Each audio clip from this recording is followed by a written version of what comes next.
My name's Darren Tribbett. I'm the college principal at Yarra Hills Secondary College. I'm really proud and excited to be presenting here tonight to not only the people on site, but to those of you who are joining us online. Tonight have our guest, who's our special guest, is our expert facilitator from Real Schools, Brenda Quayle, who's going to talk us through what the restorative practices will mean for the school community. For those parents who might have been with us for a long time, whose children perhaps were with us 6 or 7 years ago when we first launched this, maybe the eldest that they're probably not with us anymore. You might be a little bit aware of this and obviously some of the things that have been put in place. We're doing a bit of a reboot and revisiting restorative practices as a way of establishing and maintaining and supporting relationships and the work that we do across the school, and also to support the work that you can do as parents with your family. So without any further ado, I'm really excited to introduce Brenda Quayle. Thanks, Darren. Thank you, Darren. It's a really great pleasure for me to be here tonight talking to the parents and carers and community members in the audience, but to also be able to live stream into your homes. So as Darren very kindly said, my name's Brenda Quayle and I'm an expert facilitator with Real Schools. And my role spans over a period of the next 3 years, working with staff and students and parents community around Yarra Hills Secondary College to really deeply understand what restorative practices are and to try and develop a really restorative school culture, because we know that the more consistent we can get with various basic expectations on a daily basis and the delivery of those expectations to everyone that is, living in and around the school community means that our young people will get the very best opportunity. So I'd like to start, of course, by acknowledging that we are meeting on the traditional lands of the Aboriginal people and pay my respects to elders past, present and future, and invite all of you to use the facility that's part of tonight's live stream if you have questions, and I will take some live questions from the floor along the way. To be really clear, I'm hoping not to bore you for a full hour. We're aiming for about 40 minutes, but I am really open to some conversation along the way. And if at any point in time you would like to ask for some clarity, please just let us know and we will try to address those answers. I've had the great privilege today, and I'll be returning to the Mount Evelyn campus tomorrow to spend some time in classrooms, watching teachers in action, talking to young people, roaming around the school and really getting a feel for the place. And there's a really unique community feel about this particular campus at Maroondah. And I want to just really draw attention to the fact that for every young person here, there is a deep-seated commitment to making sure they get the very best they can get. And the work that I do is purely supporting staff in the great work that they're already doing and throwing a few suggestions all around the place. And I guess what I want to start with is a little bit of a moment for you to just have a bit of quiet reflection about what it is that you actually want from your school. And I'm a mum. I've had 2 children go through the New South Wales system, and I, for over 30 years, worked in public schools, and I now support over 30 high schools across 5 states and territories of Australia. And parents everywhere I go want the same thing. So I'm curious, from those of you who are here tonight, and perhaps anyone that wants to post in the online chat, what is it that you actually want from your school? Shout those out at me if you can.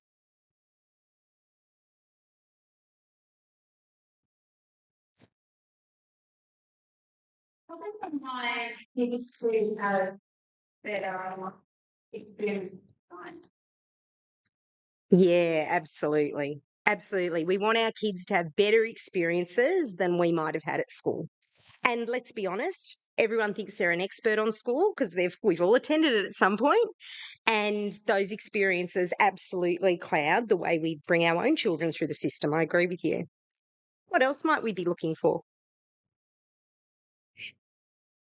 Yeah, we want our kids to feel supported. We want them to know that there are opportunities available to them. And more importantly, we want them to actually be safe and trusting that Yarra Hills as a school community will catch them when they have to catch them and help them accelerate if they have to accelerate.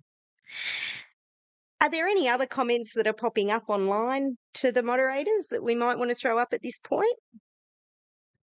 Okay, so when we ask this question, and we have about 300 schools across Australia that we work with, and we're starting to push into the New Zealand school systems as well.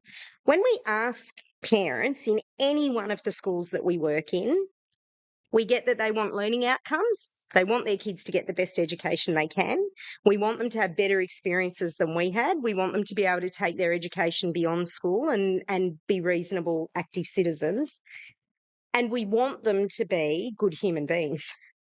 I know when my own sons went through school, I really just wanted them to be decent young men who were going to be able to both participate and contribute back to society. And we know that deeply understanding what human behaviour looks like and how we get the very best out of our community is really the only way to do that. So what does this look like from a restorative practices model? When we talk about school culture, we're talking about the feel of the place. As parents, you would have done open days, you would have done the 6 into 7 transition, you might have even done a little bit of shopping around in terms of what is it that you actually want your school to provide. Your young people, children might have particular needs that you wanted addressed or met. You might have been looking for a particular kind of culture. So when we define culture, we're talking about the behaviours that we see on a daily basis. We're talking about that feeling that you get when you walk through the school gate. We're talking about that gut instinct that you have about this is a really comfortable place for my kid, or this is a place that's a little bit unsettled. And we're really teasing out what the behaviours are that we want to accept and reward and recognise, and what the behaviours are that we might tolerate and ignore and perhaps need to put a bit of a different spin on. So there's this constant attempt to turn over as many different opportunities to coach our young people as we possibly can along the way. And when we talk about school culture at Real Schools, we are absolutely talking about the behaviours that we see on a daily basis. And some of those things that we've already mentioned, like a feeling of safety, a space where they can be supported in their learning, a space where they can have good experiences, they set the vibe. They absolutely give us that gut feeling for what it is that we expect from our school. And I want you to think for a moment about some of the interactions that you might have already had with the school. And I want you to think about what was really highly successful and made you feel good in those moments. Was it a case of just being able to get through when you called the office? Was it a case of being able to book an appointment really easily so that you can talk to whoever you need to talk to? Is it the smile and the happy conversation that you get from your kids when they come home? And I'm pretty confident that for most of you, when you ask the question, how was school today? You're probably hearing from your child, yeah, all right. Or I don't know, or I can't remember. And certainly when you start to unpack some of the conversation around what homework needs to be completed or what kind of assessments you could support them with, you'll generally get a shrug of your shoulders. So our children are really quick to come home and tell us about the things that didn't go to plan. And to be really frank, I know from my own kids, sometimes they did that a little bit deliberately, knowing that I was probably going to challenge the school pretty openly the very next morning or even that afternoon if they told me early enough. So in a really truly restorative school culture, we're looking for opportunities to absolutely capture the very best we can from each and every young person that we're working with. But we also, as parents, sometimes need to recognise that our children are only going to tell us what they think we want to hear. And sometimes we're going to get an interesting perspective from them. And it's very often their truth, it's their reality, it's their perception of what happened. But we know that we have to balance that up with the other side of the story, and somewhere in between you kind of get a bit of a gist about what's going on. So when we're talking about a deeply restorative school culture, we're talking about a space where young people can absolutely make mistakes and where we absolutely go out of our way to facilitate how to fix up after they've made a mistake. And we're not just talking about kids who make mistakes. Adults make mistakes. Staff members will make mistakes. Just as young people will come to school sometimes with something in that invisible backpack that they're carrying that's weighing on them, that's making them feel a little bit unsettled, sometimes staff have things in an invisible backpack that we have to carefully digest as well. And certainly for communities and families, there's often stuff going on behind the scenes that will absolutely influence the interaction that your child has with school on any given day. So, this opportunity in a restorative school culture to recognise that mistakes happen, things don't always go to plan, but our focus is on helping everybody involved to accept responsibility for the role they played in that moment and to then just fix it up. We absolutely live and breathe this idea that we're never carrying a grudge, we're never carrying something over. If it's dealt with on a Tuesday, Wednesday's a fresh day. And where possible, trying to build as much momentum as we can for that fix up to let people know the impact of their behaviour on others, but more importantly, to really pull that behaviour back. Because ultimately, we want to see a reduction in the frequency, the number of times it happens, and in the severity of any particular moment. So I know, if I could share a quick example with you, I have a 24-year-old who's been studying at university for many more years than I anticipated he would be.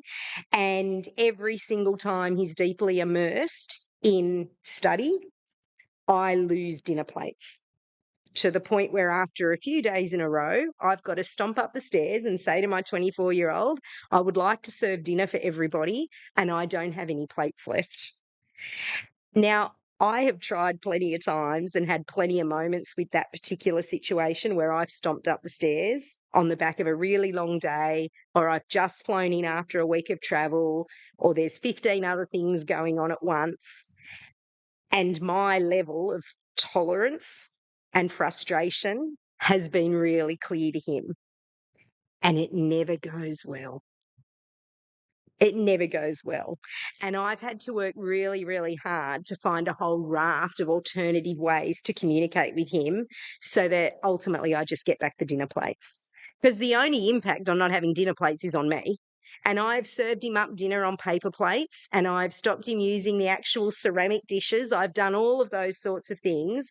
But when push comes to shove, I know as a parent, he's doing whatever he needs to do in that moment.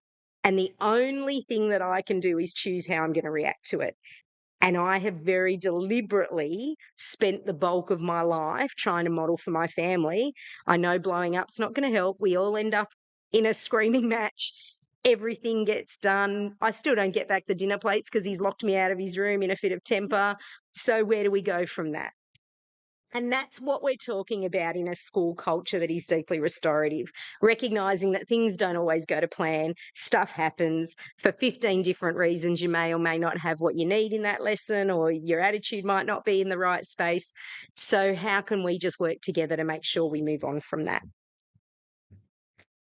What are the top 3 things that you reckon your children are having an issue with at school in terms of basic low-level stuff? Leaving the dinner plates in your bedroom's low level in my brain. I know that rationally.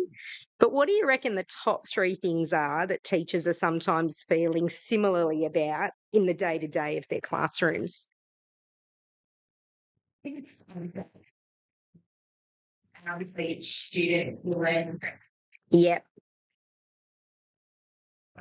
differently. absolutely. And nothing worse than that feeling of, well, a set of staff knew this child, and now this child's coming through and they are very completely different individuals. My 2 sons are chalk and cheese too, absolute opposites. So helping staff to understand those differences is really important, and making sure we build enough time into all of those interactions to be able to really clearly develop the relationships we need. What else do you reckon? My youngest, he really struggles with consistency from the teachers. Yeah. Feels that I'm getting picked on for what that, whether it's my uniform or that, everyone else gets away with it. Yep. This particular student, and he's got an example, and I know the student is talking about who actually needs to be treated differently. Yep. He doesn't quite understand why that person gets a different set of rules than him. Yeah, absolutely. And look, as a society, we absolutely want rules applied exactly the same to every human being. We will tell you that that's actually not applicable. And it's also not what happens in the real world. Yeah. So if we thought about rules being applied exactly the same for every individual, every single person in a line of 10 cars who were casually doing 4 or 5Ks over the speed limit would all get pinged. But in my experience, it only ever seems to be me. So that happens in schools sometimes too, because young people will say, well, this happened for me, but so-and-so got A, B, and C. And there's often that really careful balancing act, isn't there? And knowing where those expectations sit and what they look like for each individual child can be a real challenge. Yep. Anything else? Frankly, that how to manage them.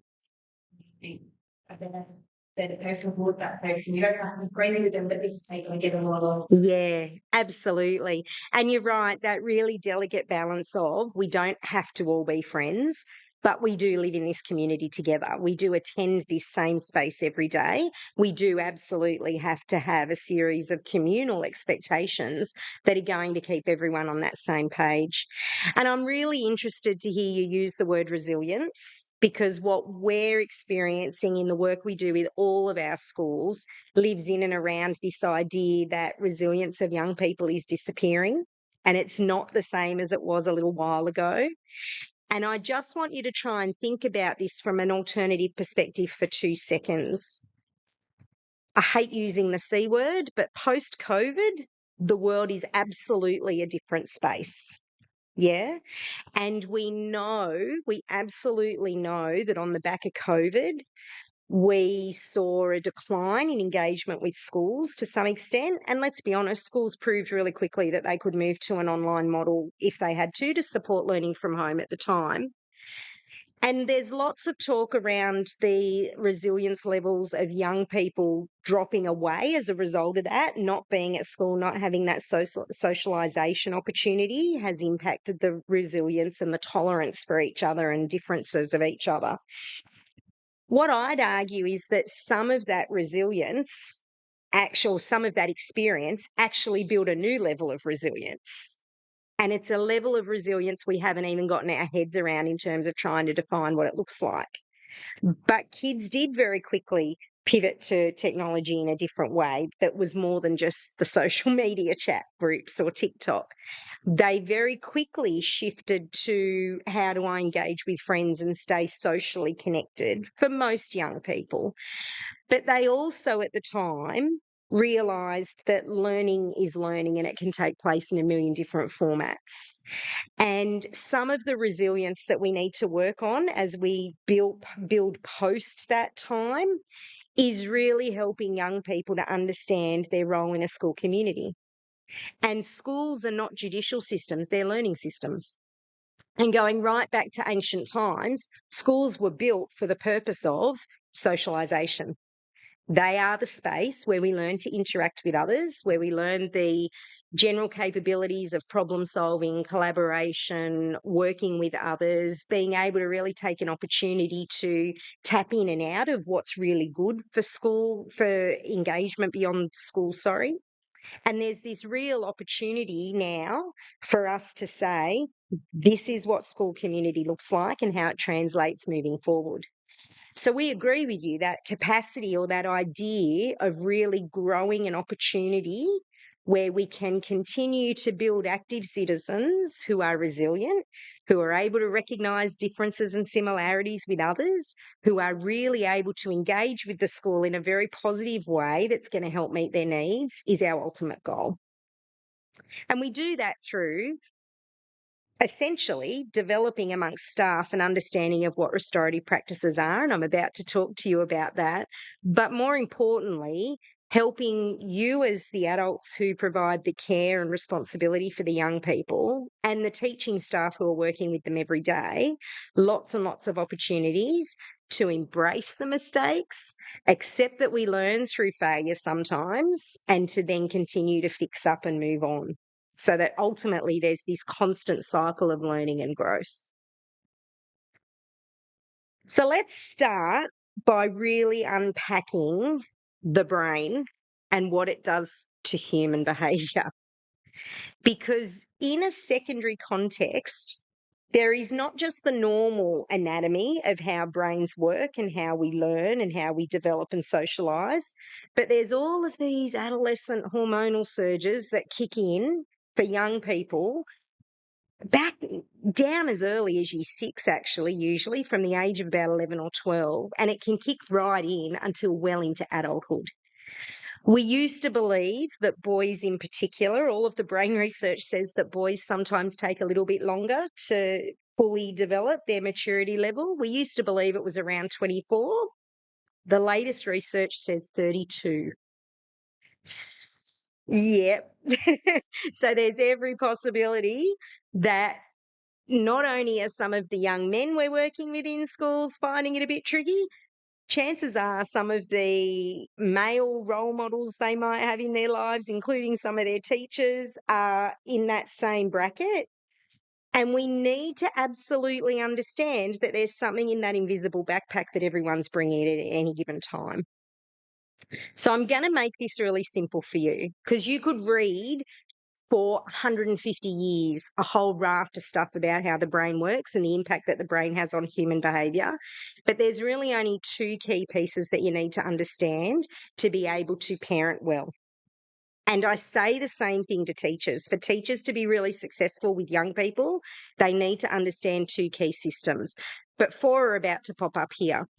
So we absolutely know that our stem, which runs right up the centre and the back into our brain stem, absolutely drives all of our automatic functioning. Can't breathe without it, can't blink without it. All of those basic operations that keep us upright and operating as humans live there.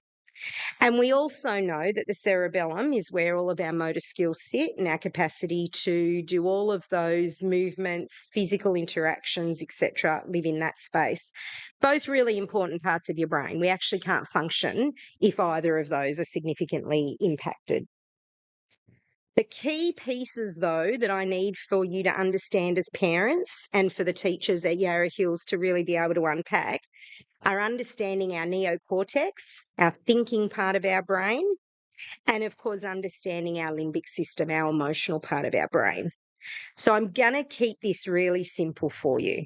Yeah, because life's too hard and we've got too many things on our plate and we really don't want it to be complicated.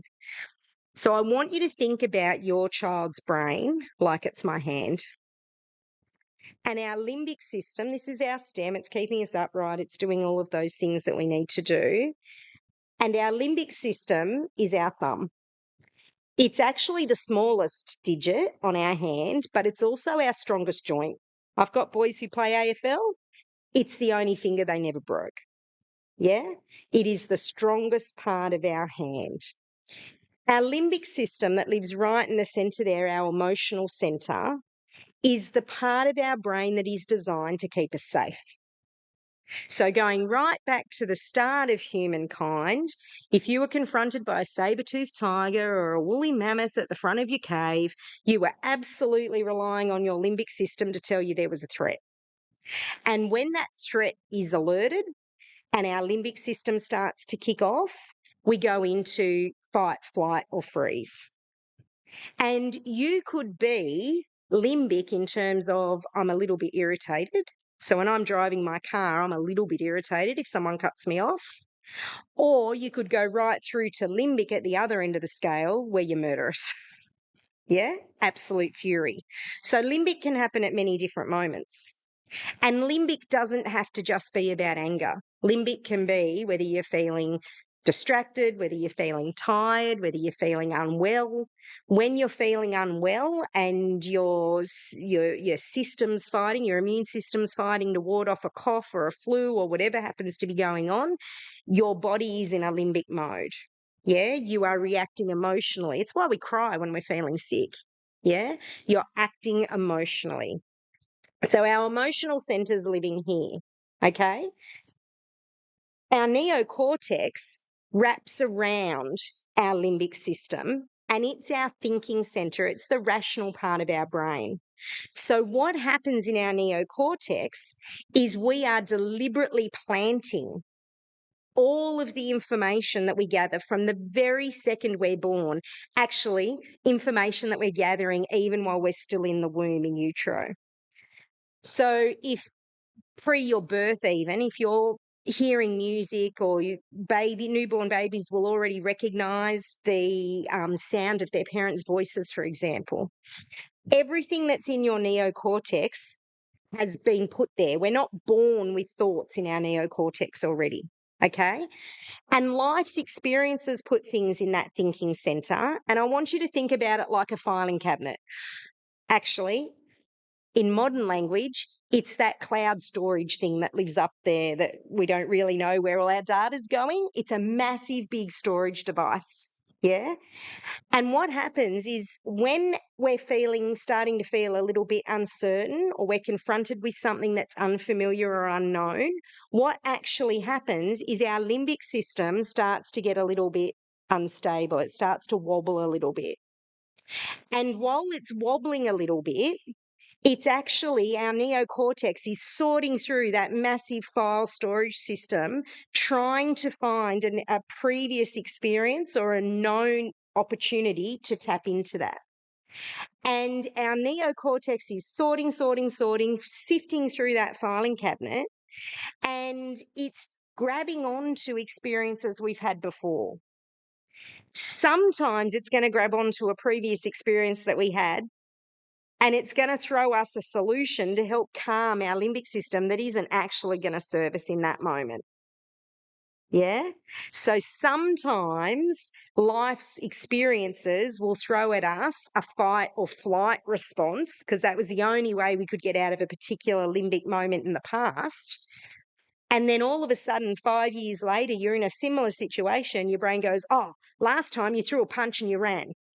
Yeah. But we all know that throwing the punch 5 years later may not be what you want to happen, you know?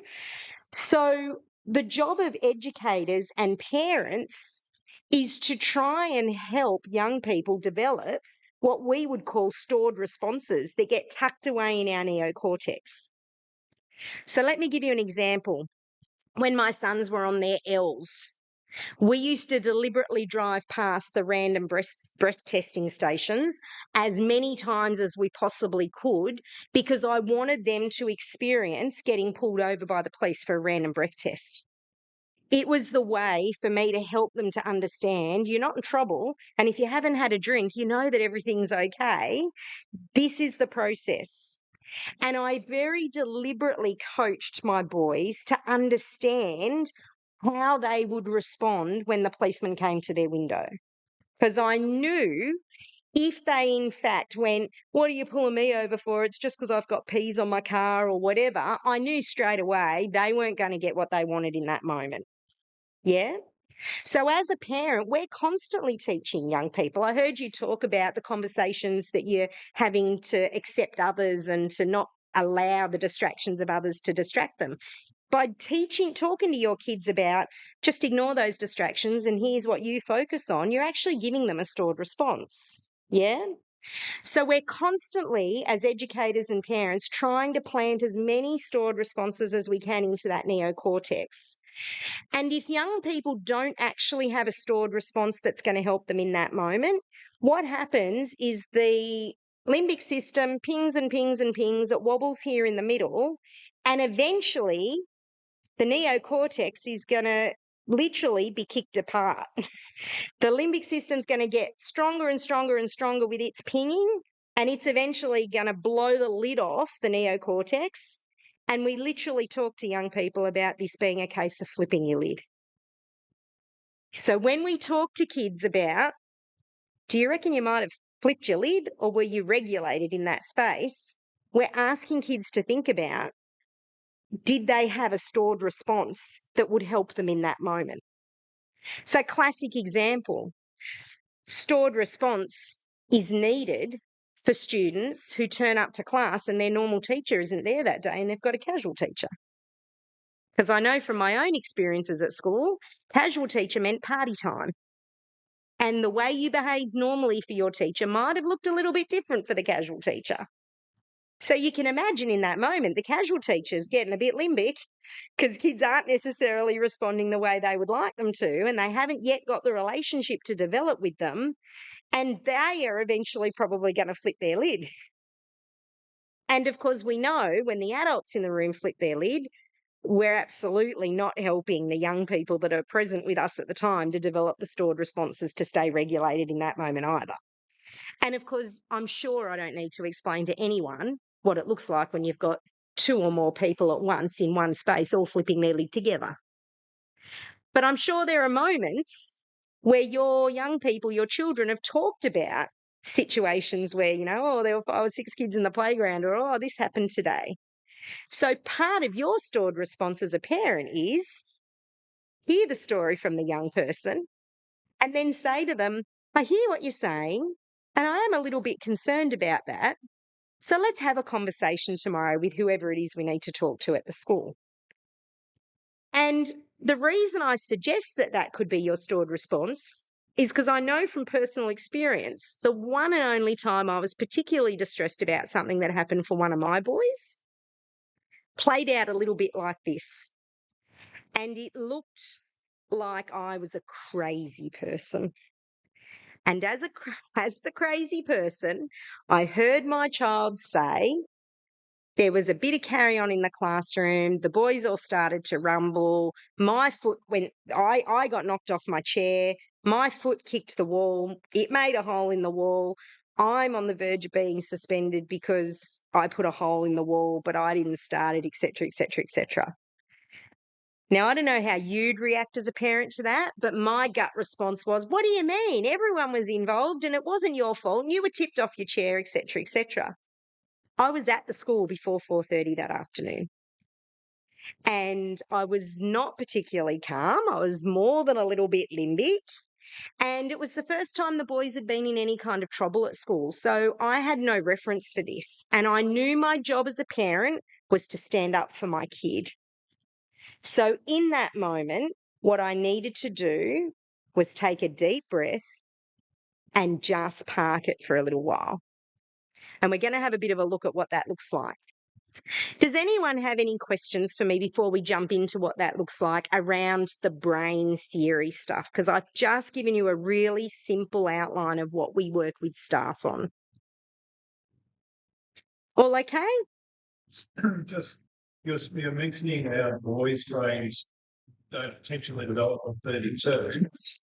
What's the female equivalent of that? So what's the age of? Yes. So, yeah, it used to be that girls were more formed by about 18, but we know from recent brain research it's actually about 25 or 26. And we also know, and here's a really interesting piece of information for all of us as parents, and always controversial when I say this, but an absolute medical fact. Brain scans of teenager brains where they've had mobile phones in their hands since they were 12 or 13 clearly show damage to their brain. So we know that kids who are spending excess hours each day, and I'm talking about more than 2 hours a day on a device, and that includes the hours that they're on devices in schools, kids who are spending 2 hours a day playing in that space, we're actually seeing from brain scans over the last 10 years or so that their brains are actually shrinking. So their cognitive ability to store things in the thinking part of their brain where they need to store all of their knowledge and their stored responses and their reactions to the world around them will, generation after generation, become more impacted by that. And there's certainly a whole lot of research out there that I can help you unpack in that space. And when I say, around this age, around that age, they're all just generalizations based on the studies that are done. You can absolutely have a young person, male or female, who is completely organized, set, ready to go. Some of the young people I would entertain, though, and I haven't done research, but I reckon it's pretty safe to say that some of the young people who are really mature and developing those responses way earlier than we might necessarily see, chances are they've absolutely had good people around them helping develop stored responses along the way. Because the power of what we do with young people hinges absolutely on the capacity to help them develop stored responses. And sometimes the stored response when they're 15 will need to look a little bit different to the stored response when they're 20. So as parents and educators, we're constantly helping them grow and further develop each of those stored responses and, of course, develop more of them along the way. Okay, so when we talk about restorative practices, we're talking about nothing more complicated than recognising that people make mistakes, and we ultimately want to create an environment where they can accept responsibility and they can be supported to fix up the mistake. Are there consequences in a restorative school community? Absolutely, there are consequences. If, in fact, there's an example of violence or extreme aggressive behaviour, I, as a school principal, was one of the first to say a suspension was absolutely necessary in that space. But we're constantly applying those natural consequences for various things based along a process of conversation with the young person and the family involved, conversations with everyone else nearby, and making sure that at every step of the way, we're helping the community to understand why this natural consequence is in place and then to resolve afterwards. So I need to be really clear. The criticism of restorative practice is that it can sometimes be a bit soft. It absolutely is not soft. It's about developing the capacity of the people all around us to have conversations where they are able to talk about the impact that someone's behaviour is having on them and then work together as a community to overcome that. So I'm taking you on a really quick tour and I'm only going to give you a parent's understanding of this. Did you have a question? Sorry. I'm just going to take you really quickly because this looks complicated, but I want you to trust that over the 3 years of our partnership, some of this stuff will just happen naturally. We don't even necessarily need to coach it. So this is what we call the RP 2.0 model, and this is the work that I will do with all of the staff and community at Yarra Hills over the next few years. We are going to support young people to understand that there are 3 components to our interactions with other, and it's around language, the way we speak to each other. It's around conduct, what we do when we're in the same space together, how we interact with each other, and it's about our mindset. And when we're talking about things like resilience, we absolutely need to be developing a growth mindset. I don't know this yet. I can't do this yet. A deep understanding that we will constantly be developing skills along the way. And when we talk about language, we're talking about really simple statements and the development of stored responses that are going to keep everyone safe. And I'm going to talk to you about what some of this could look like in just a moment. And we're talking about creating a school culture that absolutely sets everyone up for success and helping students to understand the role that they have to play in that model.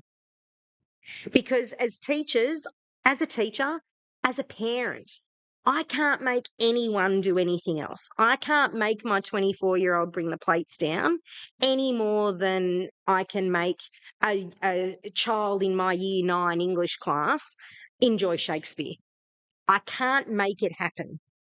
But what I can do is I can find moments of inspiration and opportunity where I can tap into the individual likes and dislikes of that particular person and find those tiny little glimmers and sparkles that allow them to embrace the learning to some extent.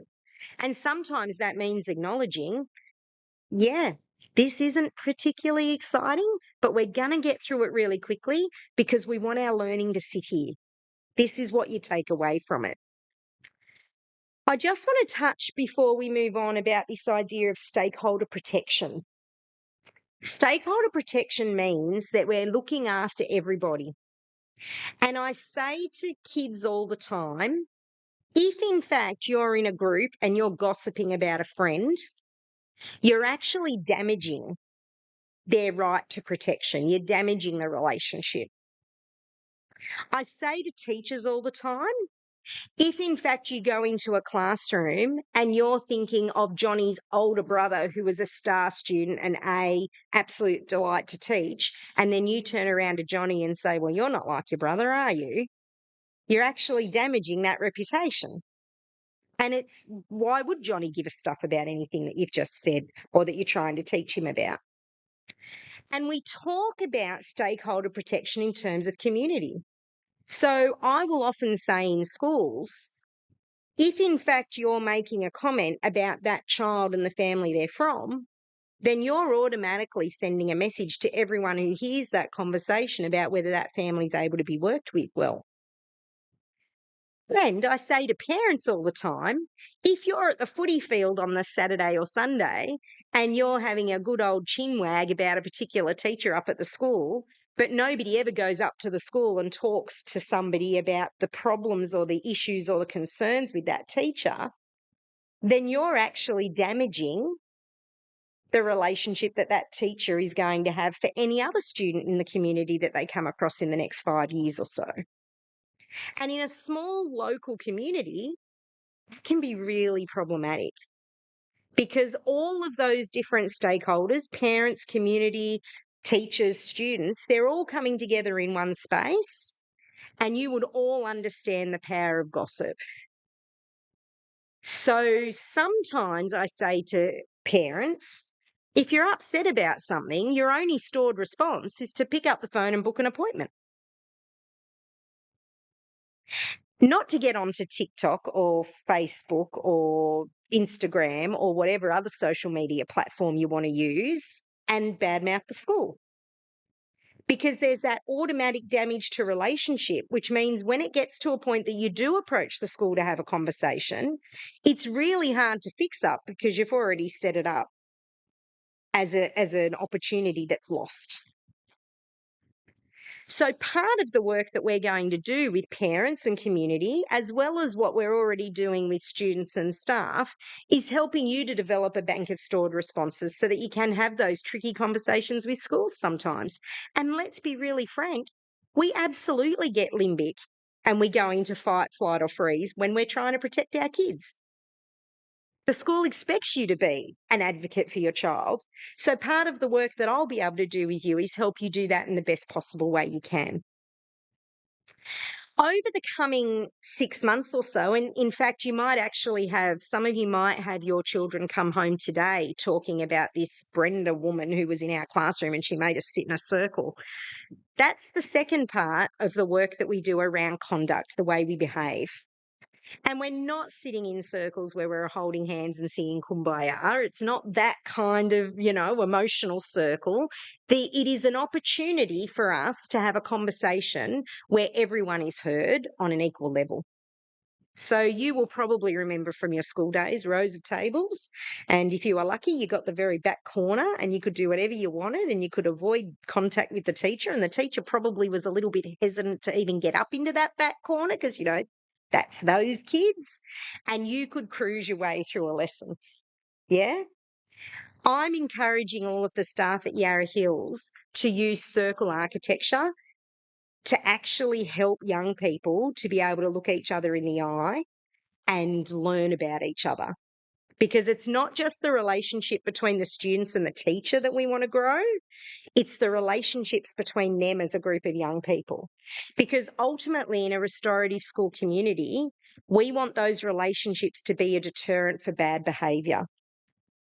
So I'm not going to do something that offends Mr. Trippett, for example, because we've worked really closely together and we're developing this collegial relationship where we can coach and mentor each other and support the team at Yarra Hills.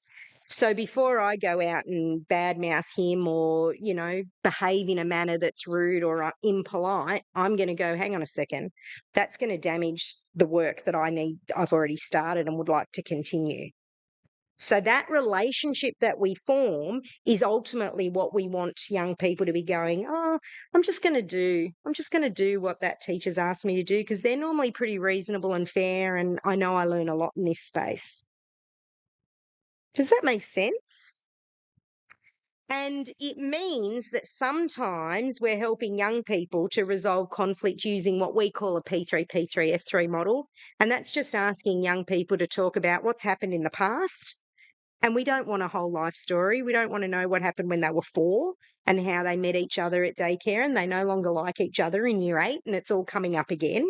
We just want them to be able to say, well, in the past, we haven't had a very good relationship. I haven't really had anything to do with this person. And there was this one time when they said this about me on TikTok. And then we talk about the impact of that and how we move forward. So past, present, future will be the conversations that staff are having with young people all the time. So don't freak out if your kid comes home and says they're working in circles. It doesn't always need to be a circle where we all come together and have a whole class discussion. Circle architecture could just be, we're not working in rows anymore, we're working in groups.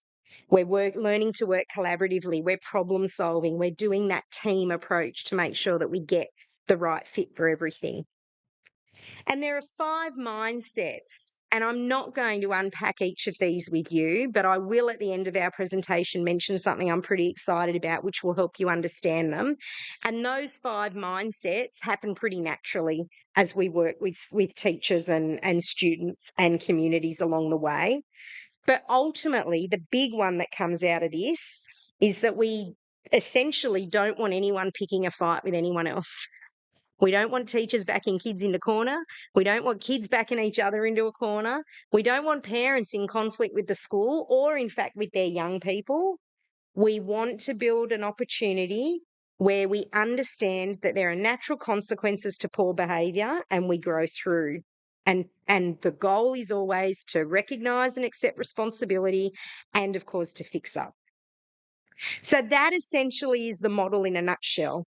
I'm really excited to say that over the next 12 to 18 months, the school will drip feed out to you a series of YouTube clips that are me speaking to some of these key elements and unpacking each one of them one step at a time to help you in your parenting journey and to let you know where the school community is up to with some of that. So let's think about 3 really quick things before we finish up today that you can do almost immediately that will absolutely send a sign to the school that you understand what restorative culture is and that you're willing to work with the school in this space. The first thing you can do is to help with language. And all we ask you to do when you're helping with language is to use conversations that you might have with your young person to really help them unpack what's going on in any given moment. And we do that simply by saying, I'm really disappointed, Lachlan, that your dinner plates are still up in your room because we've had this conversation 4 or 5 times and you know the impact it has on me preparing the evening meal. Can I just say, you're not going to get away with just saying something like that once and the whole world changes and they never make that mistake again, because that's not human nature. You might have to come up with 5 different ways of saying you're disappointed or shocked or concerned or frustrated or irritated before it clicks in. You might need to say it almost every day. My son's been at uni for 5.5 years now. I reckon we've had this conversation once a month for most of those 5.5 years. Yeah? Have I failed as a parent? I absolutely don't believe I have failed as a parent. Does it still frustrate me every single day? Yes, it does. But in the grand scheme of things, is it worth flipping my lid over? No. Yeah? So this is about really using the language and the conversations we have with our young people to help them understand that life can be pretty tricky and we have to be resilient. We need to be able to absolutely bounce back when things haven't gone to plan. And ultimately, the more stored responses that you can plant in your young person's brain, the better off they're going to be all the time. Are you occasionally, as a parent caregiver, going to flip your lid? Of course you are. Are your teachers in the school sometimes going to be a little bit flippy and limbic? There may be moments when they are. But being able to have that conversation about what that actually looks like and how we can fix up beyond that is really important. In terms of conduct, we're just asking you to spend a little bit of time having conversations with your kids about what they love about school, what they find hard about school, and using those conversations to help talk to them about how they might be able to approach things a little bit differently. So we're constantly trying to model for them as many different stored responses as we can. It is very common for me to say to a young person, I actually don't even really know what that looks like. I haven't come across this before. I'm not sure I have the answer, but let's work it out together. And if in fact you can slow yourself down when that parenting urge of diving in on the side of your kids comes in, the biggest thing you can do around a conduct piece is to give yourself breathing room. Don't make the phone call when you're really cross and you've just heard about something. Wait until the next day and then delicately reach out for a chat. Because even though you might be absolutely right in feeling frustrated about whatever's going on in that moment, we ultimately want to create a school culture that's restorative, and we recognise we make mistakes and we work to fix it up. And of course, in terms of mindset, just help your children and everyone around you to know that life can be tricky and we don't have all the answers, and we work together to get to what we need to get. The more you can praise and acknowledge and celebrate the absolute delight that is your young people, the more likely they're going to grow up with a growth mindset that really allows them to capture every opportunity they possibly can to be the best young people you can be. So simple language tweaks, help them understand how we resolve conflict and model for them really positive ways to get in and fix up when things haven't quite gone to plan, and be constantly working with them around a positive growth mindset. And you are already on your way to supporting the work that the teachers have already started to unpack. So this is my email. Feel free to send me an email and say, Brenda, I want more information about this, or Brenda, I think you're off your rocker. I didn't necessarily agree with what you said. Feel free to give me that feedback by all means. I will always share back with the school any concerns or conversations, perhaps not the specific detail, because I'm going to protect your stakeholder protection in that space, but I will always make sure that the school understands that there's something that they might need to think about along the way. But you have direct access to me as much as the teachers and students at Yarra Hills Secondary College have, in terms of wanting to unpack a little bit more. There will be a series of videos that we will drop over the next 12 to 18 months, and those videos are designed to unpack each of those things on that circular diagram and give you some explicit coaching around really deliberate strategies that you can try. And in fact, I reckon by about Friday, when I fly back to New South Wales, I reckon that link for video 1 will already be in the hands of your school community. So thank you for coming along today. I know it's cold. I know it's late July and it's hard to find time in busy schedules. I am really grateful for those of you who came both in person and, of course, those of us joining us for the live stream, or even perhaps watching the recording of that at a later time. Really, really grateful for the wonderful little human beings that I've met today at this particular campus and those that I'm going to meet tomorrow, because I got to say, of all of my schools, this is a school that I felt really comfortable in, and the students were really welcoming and open, and I can't wait to continue to do this journey over the next 3 years. Are there any questions, Darren, that were coming in on the live feed that you'd like me to really unpack? Excellent. Okay, great. Please reach out. I look forward to talking to you all soon. And if there are any other questions from the floor, I'm happy to hang around for a few minutes and chat to people. Have a great evening, and I really appreciate your time.